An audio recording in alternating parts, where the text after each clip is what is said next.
Amén. La salvación de todo hombre, hermanos, se enfoca en Jesús y a la misma vez se enfoca en la cruz. No se enfoca en cuántas cosas podamos nosotros hacer, como hay quienes creen que por cuanto más hacen, más Dios debería de amarles, o por cuanto más se esfuerzan, más Dios debería de bendecirles. Mientras más ayudan, más Dios debería de inclinarse hacia ellos porque hacen cosas buenas y merecen recibir de Dios lo bueno. La salvación del ser humano, hermanos, se basa única y exclusivamente en la muerte, la sepultura y la resurrección de Cristo Jesús. Debemos de hacer buenas obras. De acuerdo a ellas han sido establecidas, como dice Efesios capítulo 2. Pero la obra más grande que nosotros podemos hacer es reconocer el sacrificio de Cristo Jesús como el único medio que puede acercarnos nuevamente de regreso a Dios y tener nuestra comunión y nuestra cercanía con Dios, hermanos, pues además de habernos creado, nos ha dado vida, nos ha dado salud, nos ha dado fuerza, y a pesar de la rebeldía con la cual el ser humano vive constantemente contra Dios, Dios siempre ha dado medios por el cual el ser humano pueda permanecer de una manera digna delante de Él. La cruz de Cristo, a pesar de haber sido dolorosa, la crucifixión es el medio por el cual nosotros podemos conocer el amor que Dios tiene para con cada uno de nosotros, hermanos. Píntese un cuadro por un momento. Mientras Jesús estaba haciendo la última cena, estaba compartiendo con sus discípulos, Judas estaba ya planeando entregarlo en mano de los inicuos, en mano de aquellas personas que le iban a azotar, en mano de las personas que le iban a entregar al emperador. Judas estaba planeando todo, hermanos.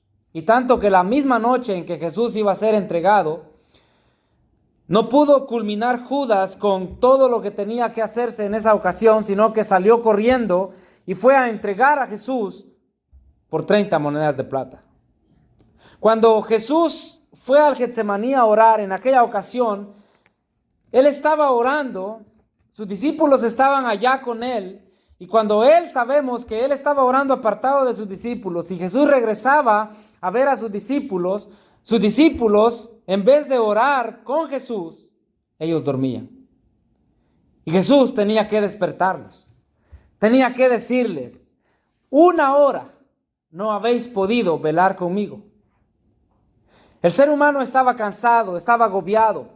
Sin embargo, Jesús oraba por ser el Hijo de Dios y sabía lo que le esperaba. Él estaba orando, pero sus discípulos, mientras uno le entregaba, mientras los soldados iban a buscarle al Getsemaní, los demás discípulos oraban. No, ellos dormían.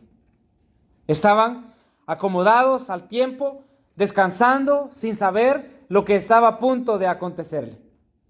Cuando llegan los soldados a Jesús, cuando llegan las personas a arrestar a Jesús, sabemos muy bien que Pedro, habiendo sacado su espada, le cortó la oreja a uno de los que habían llegado, pero luego, junto con todos, salió corriendo.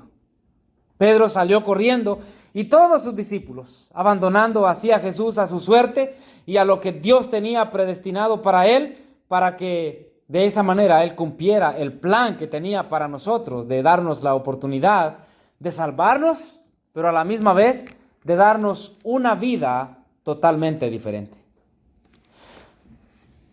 Cuando Jesús estaba camino hacia los juicios, Pedro, uno de sus más allegados a Jesús, negó al maestro de manera descarada y dice, yo no conozco a ese hombre. Yo no conozco a ese hombre. Yo no conozco a ese hombre.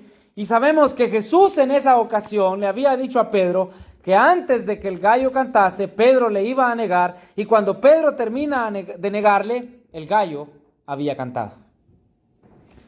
Ahora, en resumen, vemos a Jesús pasando por el arresto, siendo traicionado, siendo abandonado, siendo negado, y por si fuese poco, las personas que estaban elaborando el juicio le escupían el rostro, se burlaban de él, le habían quitado sus ropas, le habían atado y le habían llevado hacia una cruz. Mateo capítulo 27, verso 35 hacia adelante nos dice lo siguiente. Cuando le hubieron crucificado, repartieron entre sí sus vestidos, echando suertes, para que se cumpliese lo dicho por el profeta. Partieron entre sí mis vestidos y sobre mi ropa echaron suertes. Y sentados le guardaban allí.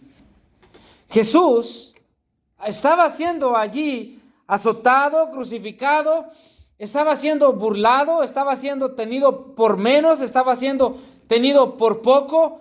¿Por qué? ¿Por qué Jesús tuvo que resistir todo eso? Hay personas que han dicho que Jesús no bajó de la cruz para que pudiésemos nosotros darnos cuenta del amor que Él tenía por nosotros. Y dicen que no fueron los clavos los que detuvieron a Jesús en la cruz, sino que fue el amor que tuvo por nosotros. Pero yo quiero decirles algo más, hermanos. El hecho del por qué no Jesús bajó de esa cruz es para que nosotros podamos entender lo que el pecado puede llegar a hacer. El pecado puede destruirnos, puede terminar con nosotros. Ustedes se han dado cuenta las familias que han sido destrozadas, hermanos, por causa del pecado. Familias que han sido destruidas. Hijos que se han criado dentro del odio, en la discriminación racial. La sociedad la menosprecian. Tienen toda clase de indiferencia humana. Viven en el que mientras yo tenga todo está bien, aunque los demás aguanten hambre. El pecado es desastroso, hermanos. El pecado puede herir a un corazón de tal manera que una persona puede llegarle a arrebatar la vida a otra persona simplemente por las consecuencias del pecado. Un engaño, una mentira puede destruirle la reputación a una persona. Una palabra hablada vulgarmente o un chisme, una crítica puede destruirle la reputación a otra persona, aunque no sean ciertas, aunque sean falsas.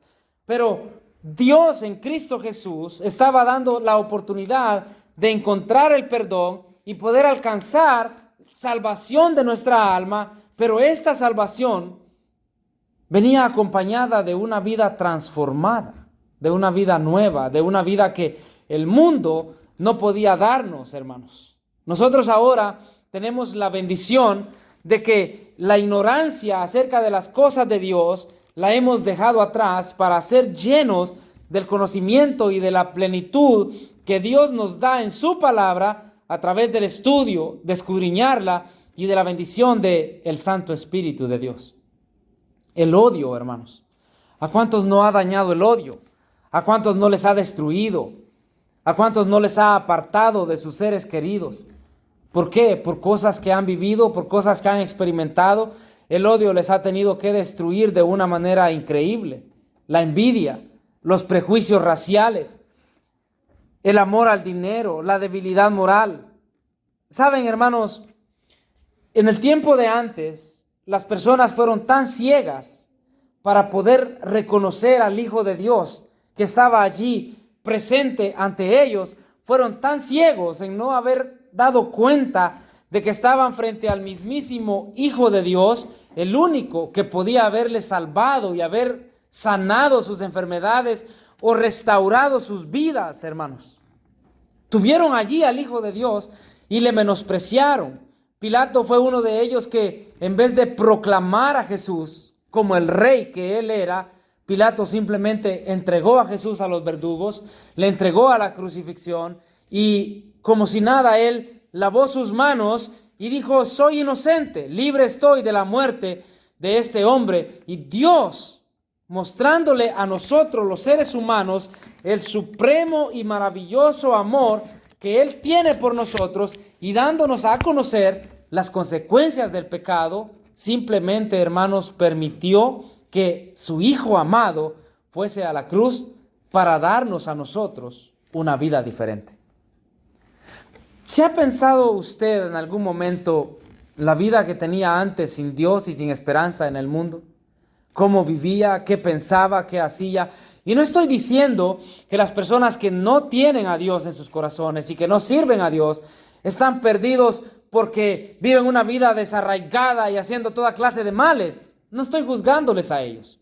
¿Sabe por qué? Porque hay personas que han echado a perder sus vidas no porque ellos han querido, no porque ellos han decidido, sino porque alguien en algún momento de la historia les marcó la vida o alguien les abandonó. Le puedo dar el ejemplo de aquellas jovencitas que se prostituyen porque no saben otro medio para ganarse la vida. Le estoy hablando de hijos que han sido abandonados por sus padres, que no saben qué hacer para poder ayudar en la economía de su hogar, y lo que hacen es envolverse en las pandillas, en las bandas, en el robo, en el asalto. Entendemos esta situación, hermanos. ¿Pero por qué? Porque a veces no tienen el concepto claro de que hay una vida diferente en Dios, en Cristo Jesús. Que Dios puede suplir para el ser humano las necesidades más básicas por los medios que menos nosotros nos podemos imaginar. Y es ahí donde la iglesia entra. Es allí donde la iglesia debe de estar. Es ahí donde la iglesia debe levantar el estandarte de la verdad. Porque cuando vemos la sociedad decayendo y perdiéndose, es ahí donde la iglesia, hermano, no solamente nosotros acá, sino la iglesia alrededor del mundo, teniendo fondos económicos para darle pan al hambriento, ropa al desnudo, zapatos al descalzo, o apoyo a los ancianos que muchas veces tanto lo necesitan. O sea, Dios en Cristo Jesús no solamente nos da a nosotros la salvación de nuestra alma, sino que también nos da la oportunidad de tener una vida totalmente diferente. En una ocasión, quiero dar este ejemplo, en una ocasión se pensaba recolectar una ayuda económica para una persona en Centroamérica, y nuestra hermana Zully dijo: lo que yo puedo dar lo vamos a multiplicar. Y ella dio lo que tenía, hizo una actividad y recolectó, y pudimos ayudar más de lo que se debía de haber ayudado o se podía haber ayudado. ¿Por qué? Porque alguien dijo: se puede hacer más. De la misma manera, Dios dio a su Hijo Jesucristo porque Él sabía que podía hacer más por la humanidad. Dio hasta la muerte a su Hijo para que nosotros nos demos cuenta de que necesitamos salvación, pero que también podemos tener una vida nueva en Cristo Jesús, y como iglesia podemos ayudar una parte aquí, una parte allá, otro aquí, otro allá, y hacer algo que uno solo quizás no podría hacer, pero como iglesia somos un grupo que muchos podemos hacer, y podemos, hermanos, de cierta manera mostrarle al mundo, a la sociedad, que hay una manera diferente de vivir, una manera diferente de actuar, una manera diferente de existir. ¿Y esto por qué? Porque la cruz de Cristo Jesús, y no me refiero a la madera, que nadie sabe en sí cómo fue, porque no se sabe si fue una cruz como la que ahora vemos. No sé si ven una cruz por ahí en algún lado. Hay muchas formas de cruces que se han encontrado y no saben cuál fue la cruz en la que Jesús fue crucificado. Al decir la cruz de Cristo, no me refiero al madero o la forma de la cruz, sino a la muerte de Jesús de la forma que haya sido. La crucifixión de Jesús fue una señal de la abundante misericordia de Dios, y esta se manifiesta en la sangre derramada del Santo Hijo de Dios, hermano, Cristo Jesús. En Cristo Jesús, en vez de recibir el castigo, podemos recibir nosotros el perdón por nuestra condición pecaminosa. Ahora, todos nosotros somos perdonados por Dios al venir a Cristo Jesús. Usted ha sido perdonado, ¿verdad? Usted sabe que ha sido perdonado en Cristo Jesús. Pero, ¿qué hacemos con ese perdón que hemos recibido? ¿Qué es lo que hacemos con ese perdón?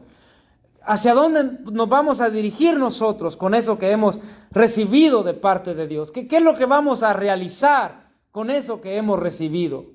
Hay muchas formas en las cuales nosotros podemos mostrar la misericordia y el abundante amor de Dios a la humanidad.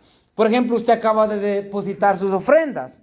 Se espera que sea utilizada de una manera debida y que pueda ayudarse a personas que verdaderamente lo necesitan. O usted tiene su hogar en donde puede abrir su hogar y decir: ¿por qué no vienen a hacer una reunión conmigo acá, tal día, tal fecha? Y podemos hablarle a la gente alrededor y predicarle a la gente del maravilloso y abundante amor y misericordia que Él ha derramado en nosotros. O usted tiene su carro y usted puede decirle a un hermano, hermano, voy por usted y vamos a ir a tal parte a enseñarle a esta familia, a visitar a este enfermo, a visitar a este necesitado. ¿Por qué le digo esto? Porque sin Dios en el mundo, en este país en el que vivimos, muchos seres humanos están acostumbrados a trabajar. Y si no trabajan un día, sienten que se les cae toda la economía, porque muchos dicen y han dicho, he venido a este país, dicen, a trabajar. Eso es a lo que he venido. Y cuando regrese a mi país, dicen, allá voy a ir para adorar a Dios. Y se han dado cuenta que muchos han regresado a sus países en cajas, muertos, en cenizas. Y aquellos que han regresado, gracias a Dios, unos han sido muertos en el día que han llegado. Otros han llegado enfermos, ya no pueden hacer nada. ¿Por qué? Porque, hermanos, todos deberíamos de hacer las cosas para Dios hoy que tenemos la oportunidad de hacerlas. O sea, usted y yo tenemos muchos medios y muchas oportunidades para poder hacer algo en el Evangelio de Cristo Jesús. Ahora, ¿cómo nosotros lo hacemos? ¿Sabía usted que, según los historiadores, las partes de los medos y los persas habían cumplido a cabalidad el dicho de que se le había dado en la ley de Moisés, ojo por ojo y diente por diente? Los medos persas tenían ese dicho y ellos lo hacían literalmente. Lo que usted hacía, se lo hacían a usted. Si usted daba un golpe, le daban un golpe a usted. Si usted dañaba a alguien, le hacían el daño a usted. Ahí no había misericordia. Ahí había lo que usted sembraba. Y sabemos que nosotros cosechamos lo que sembramos. ¿Sabe por qué? No es que Dios sea malo o que alguien sea malo, usted le hace un mal a alguien y él dice, oh, me lo voy a desquitar, me lo voy a vengar. Voy a hacer exactamente lo que me hicieron, voy a hacer como que todo está bien y voy a vengarme de todo.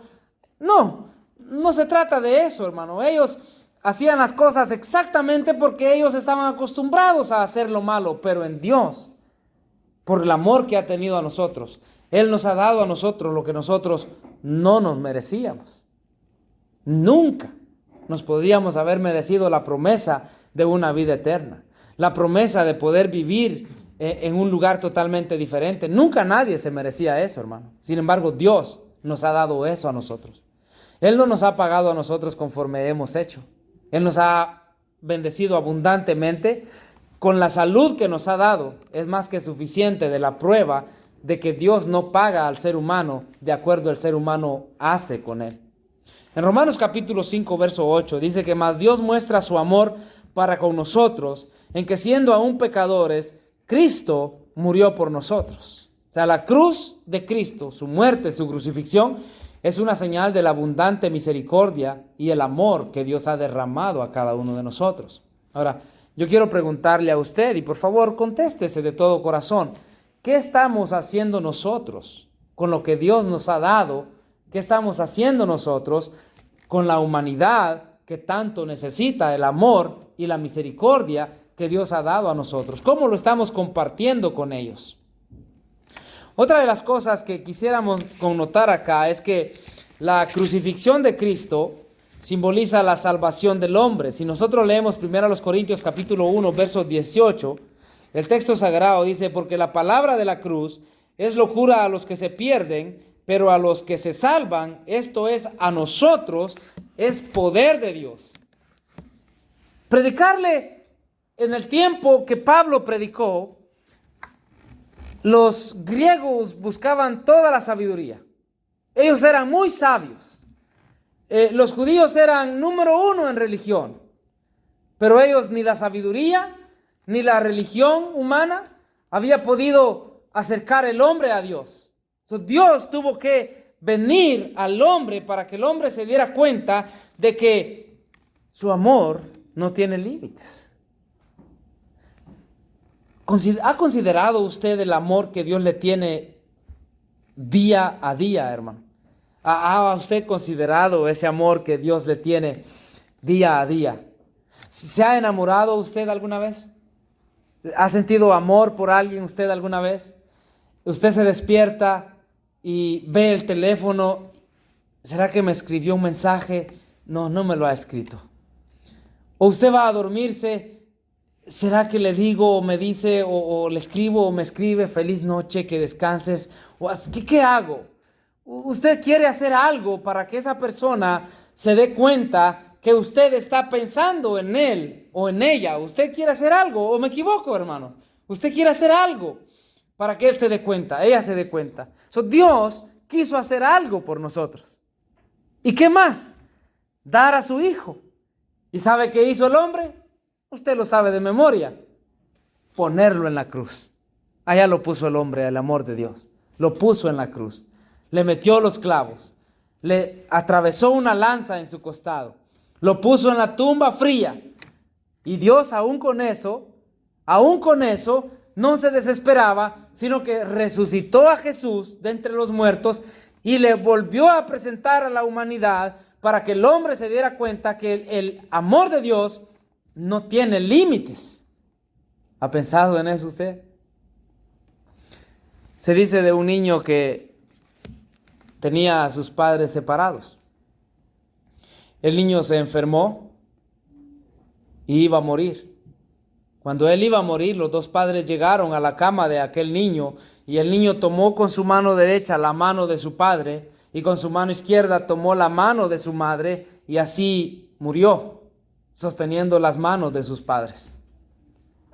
Esto me pone a pensar a mí y me hace pensar, hermano, que con Jesús en la cruz, puedo ver a Jesús con sus manos abiertas, sosteniendo la mano de Dios en una y la mano de la humanidad en la otra, porque Él era el medio exacto y perfecto para nosotros poder nuevamente acercarnos a Dios, para poder nuevamente venir a Dios. Y Jesús dio su vida por nosotros para que nosotros seamos reconciliados con Él y que el madero en el cual fue crucificado, a pesar de haberse hecho maldición para Él, hermano, al haber resucitado entre los muertos, decirnos a nosotros: yo te amo y quiero salvarte, quiero cambiarte, quiero transformarte. En San Juan 3:16 lo hemos leído tantas veces, porque de tal manera amó Dios a su Hijo, amó Dios al mundo, que dio a su Hijo unigénito para que todo aquel que en Él cree no se pierda, mas tenga vida eterna. ¿No se alegra usted de saber que tiene vida eterna, hermano? ¿Se alegra usted de eso? Ahora, de esa alegría que usted siente que tiene en su corazón, debemos de abrir nuestro corazón, hermano, a todos los seres humanos.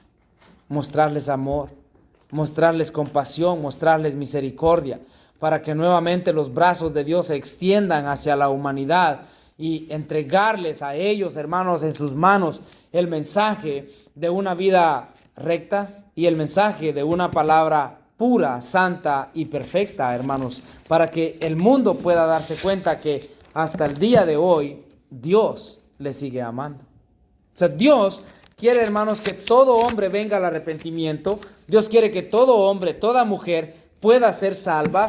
Y Jesús le dice a sus discípulos que vayan, prediquen el evangelio a toda criatura para que aquellos que crean y sean bautizados puedan ser salvos. ¿Cree usted eso? O sea, Él espera que el ser humano corresponda a ese amor de manera recta y de manera rápida. Isaías dice que podemos venir a Él para ser limpiados de nuestros pecados, buscarle y Él puede ser hallado durante cierto tiempo. Buscar a Dios mientras pueda ser hallado. Llamadle en tanto que Él está cercano. Ahora, yo quiero ir terminando esto para no hablar mucho. Y quiero que usted piense por un momento, hermanos, ¿en dónde usted tiene a Jesús? ¿En dónde ha puesto a Jesús? ¿En dónde ha dejado a Jesús? ¿A dónde lo ha acomodado a Jesús? Algunos lo han hecho en sus mentes. Tienen tanto conocimiento acerca de Jesús, pero poco acción mostrando el amor que Jesús les ha dado a ellos, el amor que Dios les ha manifestado a ellos. Tienen tanto de religión que no pueden faltar un día a una reunión, pero pueden hacer de menos a los pobres allá afuera, al necesitado. Yo espero, hermanos, que el día de hoy nosotros, al salir por estas puertas, estemos totalmente convencidos de que Dios en Cristo Jesús no solamente nos da salvación, sino que nos da la oportunidad de que toda clase de cosas perversas del mundo estén fuera de nosotros para nosotros poder mostrar amor y misericordia a las personas. Que podamos mostrarles, hermanos, que tienen la oportunidad de una vida nueva y que tienen la oportunidad de cambiar y tener un cambio completo en sus vidas.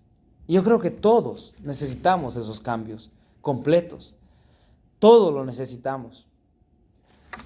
Lastimosamente, el obligar a alguien a que acepte la fe no es cosa nuestra, pero es decisión personal, y eso es lo lindo de esto, para que el hombre pueda reconocer personalmente delante del hombre y delante de Dios que Él le necesita a Él. Y es ahí donde la parte nuestra llega. ¿Dejaremos nosotros que Dios comience un cambio en nuestras vidas? ¿O seguiremos renuentes y decir, no, no quiero hacerlo? Dios dio su vida por nosotros. Él le ama a usted, me ama a mí, nos ama a todos.